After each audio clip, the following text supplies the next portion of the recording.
y a des milliers de raisons pour lesquelles vous pourriez poser des questions à vos clients, mais il n'y a qu'une façon de le faire correctement. Nous avons déjà vu pourquoi il était primordial de faire des études de marché, et nous avons approfondi pour savoir comment mener à bien ce genre d'investigation. Je vous mets les liens vers les articles en question dans la description. Entrer en contact directement avec votre cible via un questionnaire quantitatif est une étape indispensable que vous ne voulez surtout pas faire de travers. Bonjour, c'est Nicolas et aujourd'hui j'ai condensé dans cette vidéo les 10 astuces à mettre en pratique si vous voulez obtenir des informations qui seront exploitables par la suite et qui pourront vous servir véritablement pour développer votre offre dans le bon sens. Conseil numéro 1, définissez un objectif clair. Soyez bien conscient que le temps vous est compté.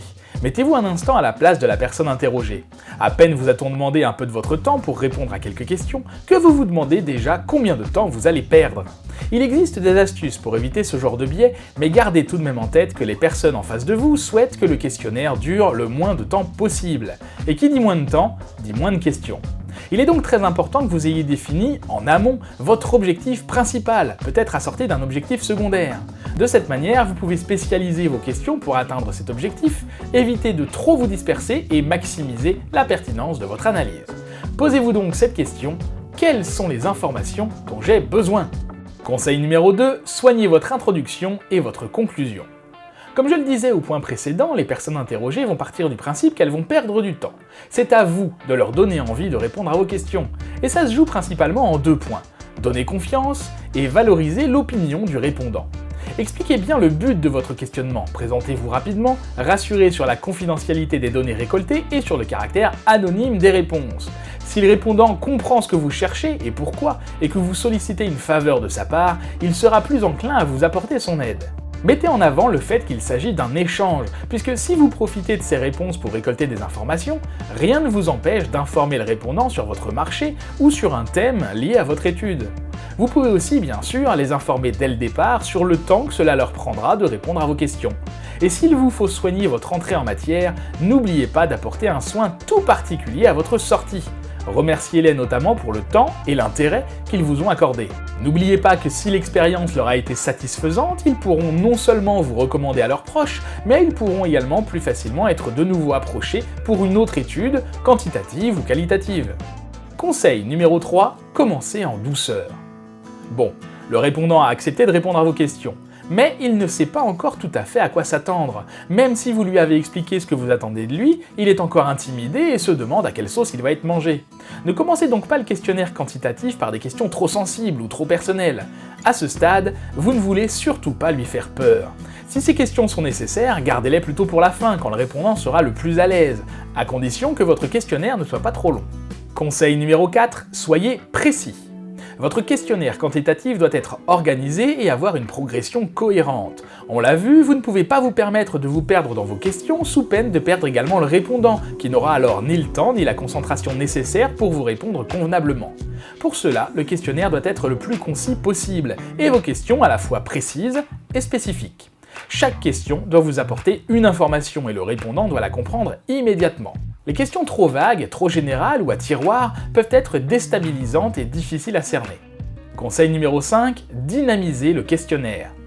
Pour relancer l'intérêt du répondant, il est nécessaire de rendre le plus dynamique possible votre questionnaire. Vous éviterez ainsi de lasser le répondant, qui dans le cas contraire risque de répondre sans prendre le temps de réfléchir, juste pour en finir le plus vite possible. On l'a vu au point numéro 2, il s'agit avant tout d'un échange. Vous pouvez donc alterner questions directes et informations que vous lui donnez. Mais ce n'est pas la seule astuce allant dans ce sens. N'hésitez pas également à varier le format des questions. Par exemple, il ne faut pas que toutes vos questions suivent le schéma « est-ce que » ou « selon vous, est-ce que ». Il faut que votre questionnaire varie en utilisant des questions en « comment »,« pourquoi »,« quand » ou « qu'est-ce que ». Variez à chaque fois les formulations et les angles d'attaque. Votre questionnaire sera ainsi plus vivant et plus intéressant. Dernier point, la structure même de votre questionnaire quantitatif doit être réfléchie pour être dynamique. Commencez par exemple par des questions générales. Poursuivez sur des questions précises avant de revenir à la toute fin sur des questions générales. C'est ce qu'on appelle une structure en sablier. Ou alors, commencez par poser des questions générales avant de vous diriger progressivement vers des questions plus précises, plus techniques, plus circonstancielles ou plus personnelles, et on appelle ça la structure en entonnoir. Attention tout de même, ces 2 types de structures fonctionnent très bien, soyez créatifs, mais ne réinventez pas la roue. Et si le questionnaire est un questionnaire en ligne, n'oubliez pas de soigner également le design. Plus votre questionnaire en ligne est attractif et orienté expérience utilisateur, plus vous maximisez le nombre de réponses. Pour plus de professionnalisme, consacrez le temps nécessaire pour adapter le design du sondage à la charte graphique de votre site. Conseil numéro 6, n'orientez pas les questions. Ce que vous souhaitez par-dessus tout, c'est obtenir des avis et des opinions authentiques. Et malheureusement, une erreur courante est d'orienter les répondants dans une direction de réponse que l'on souhaite les voir prendre. Le pire, c'est que c'est tout à fait inconscient. Vous avez vous-même votre avis, il est normal de le voir apparaître dans l'énoncé des questions. Mais il faut essayer de rester le plus neutre possible pour éviter ce biais. Pour y parvenir, n'utilisez pas d'adjectifs trop catégorisants et testez votre questionnaire sur un panel de répondants de confiance. Et nous y reviendrons au point numéro 10. Dans le même ordre d'idées, laissez toujours au répondant une porte de sortie. Non pas au questionnaire, mais aux questions. Ce que j'entends par là, c'est que le répondant ne doit pas se sentir bloqué par une question. Laissez toujours la possibilité de répondre qu'il ne souhaite pas répondre ou qu'il ne sait pas. Conseil numéro 7. Posez les bonnes questions. Passons maintenant à vos questions. Vous savez désormais quel but chaque question doit servir et quelles informations elles doivent vous apporter. Mais qu'en est-il de leur forme ? L'idée ici est d'à la fois intéresser le répondant et donc de ne pas l'endormir, mais également de faire en sorte qu'il ait le moins d'efforts possible à produire pour répondre. Et pour ça, choisissez au maximum des questions fermées. Alors vous me demanderez, mais qu'est-ce qu'une question fermée ? Une question fermée demande aux participants d'effectuer un ou plusieurs choix parmi des réponses prédéfinies. A l'inverse, nous trouvons les questions ouvertes qui demandent aux participants de donner leurs réponses dans leurs propres termes. Utiliser de préférence des questions fermées permet de faciliter l'analyse des résultats. Je vous l'indique plus en détail dans l'article portant sur les études qualitatives que je vous ai mis en description, mais les questions ouvertes sont le plus souvent utilisées lors d'études qualitatives et non pas quantitatives. Toutefois, vous pouvez utiliser une question ouverte à la suite d'une question fermée si vous souhaitez approfondir la réponse.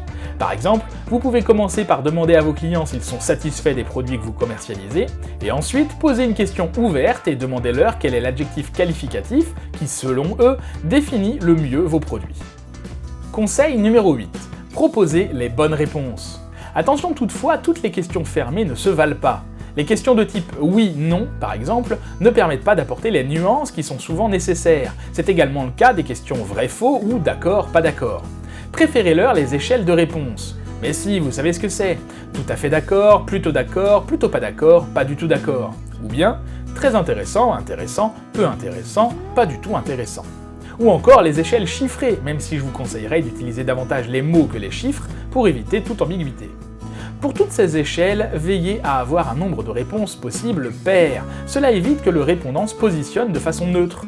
De cette façon, il est obligé de prendre parti. Par ailleurs, quand vous faites une liste de réponses prédéfinies sans que cela soit une échelle de réponses, veillez à ce que cette liste soit la plus exhaustive possible et d'indiquer une réponse autre au cas où le répondant veuille ajouter quelque chose auquel vous n'avez pas pensé. Conseil numéro 9. Choisissez le bon mode de publication. Choisir un canal de diffusion pour votre questionnaire quantitatif qui est en adéquation avec les habitudes de votre cible est très important. Que ce soit par mail, téléphone, en face à face, en ligne, via les réseaux sociaux ou par conférence de presse, assurez-vous que cela correspond bien au public que vous visez. Et en fonction du mode de publication que vous choisirez, n'oubliez pas d'adapter la forme du questionnaire au dit canal. Par téléphone par exemple, vous privilégierez les phrases courtes et directes. En ligne, n'employez surtout pas de termes techniques qui pourraient perturber les répondants qui n'ont personne vers qui se tourner pour les éclairer. Par ailleurs, adaptez au maximum le style de vos questions à votre cible. On ne s'adresse pas de la même manière à de jeunes personnes et à des seniors. Conseil numéro 10. Ne vous précipitez pas. Une fois votre questionnaire rédigé, vous pourrez être tenté de l'envoyer immédiatement afin de recevoir le plus vite possible pléthore de réponses à analyser dans la minute. Ne faites surtout pas ça. Il est nécessaire de tester votre questionnaire quantitatif avant tout. Une fois envoyé, vous ne pourrez plus le modifier.